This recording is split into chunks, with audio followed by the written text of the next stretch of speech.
Now left with only her passion and ambition, Besant turned her attention to the plight of young women working in London's newly built factories.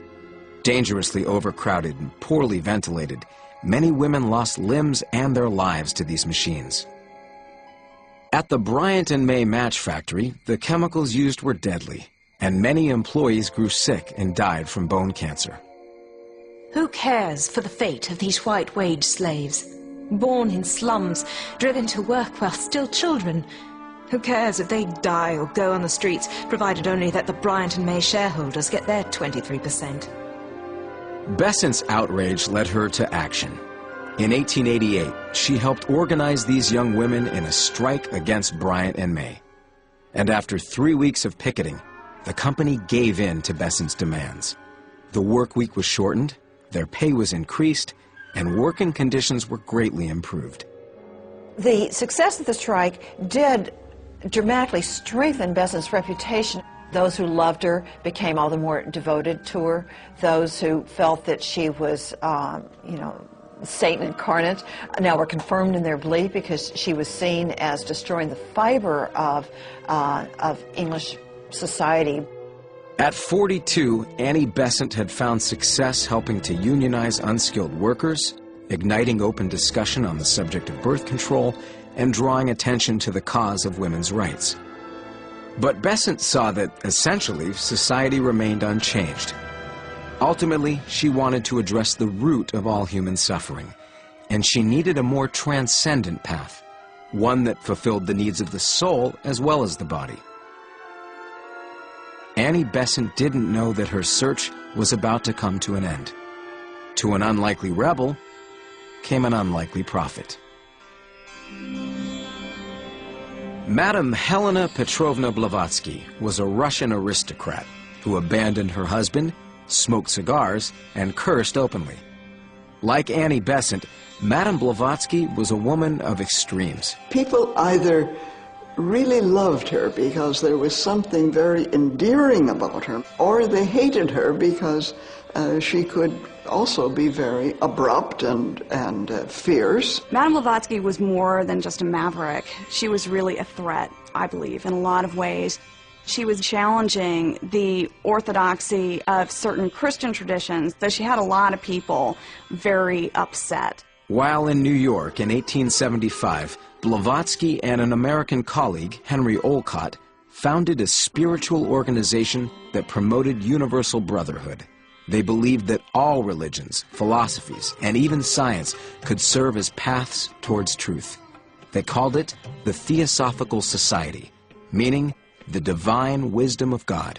Theosophy does provide a method by which different religions can be understood in a respectful manner, can be appreciated for what it is that they have to offer. So it draws heavily on Hinduism, Buddhism, Judaism, Taoism, Gnosticism, Christianity. All of this is in there, and it takes them all very seriously, no matter what the culture.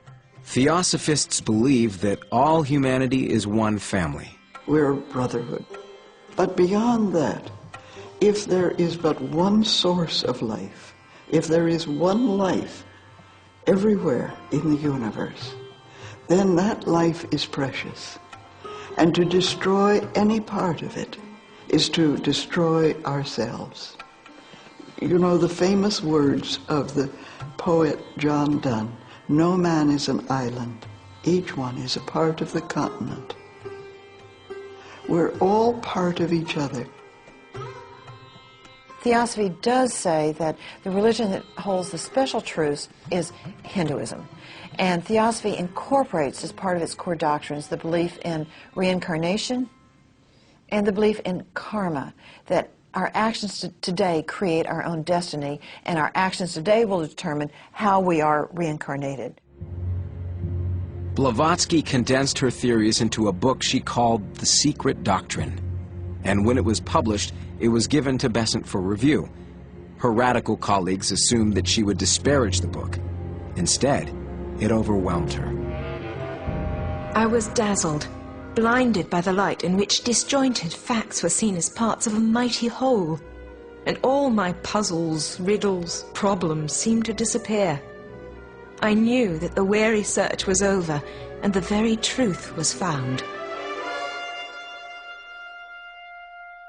I think that she found those answers to the questions that she was asking about what really is the source of suffering and what really is the path out of suffering beyond just addressing the physical needs of people. To the shock of her friends, Besant eagerly sought out a meeting with Madame Blavatsky. When Besant met her, she got caught up in sort of the aura of Blavatsky and fell at her feet. She said she felt like a wild animal that has now been tamed. Once again, Annie Besant reinvented herself. She retreated from her commitments, drifted away from her activist colleagues, and devoted herself to theosophy. Having spent 15 years dedicated to improving the working and living conditions of the poor in England, Besant now abandoned this cause, and in 1894, she moved to India. In her idealized image of the East, Besant believed she had found a culture that stressed spiritual growth rather than material gain. India is the mother of religion. In her are combined science and religion in perfect harmony, and that is the Hindu religion, and it is India that shall be again the spiritual mother of the world.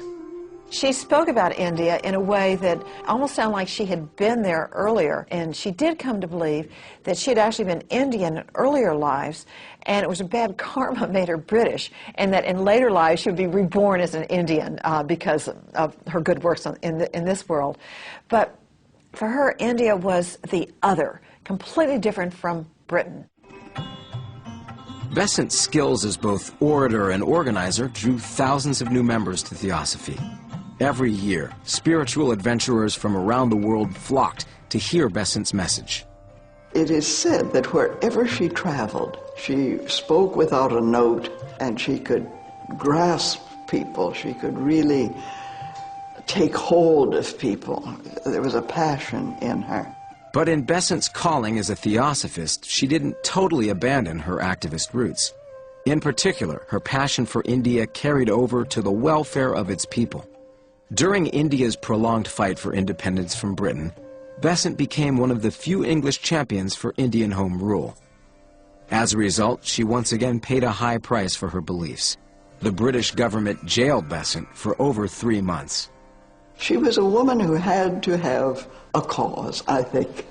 And that cause of Indian independence, she had a wonderful vision for it. I think she felt that India must reclaim its proper place in the whole family of nations. This made her extraordinarily popular with Indian nationalists. Here she was, a white British woman, but now she becomes Mother Besant and truly the representative of Indian nationalism.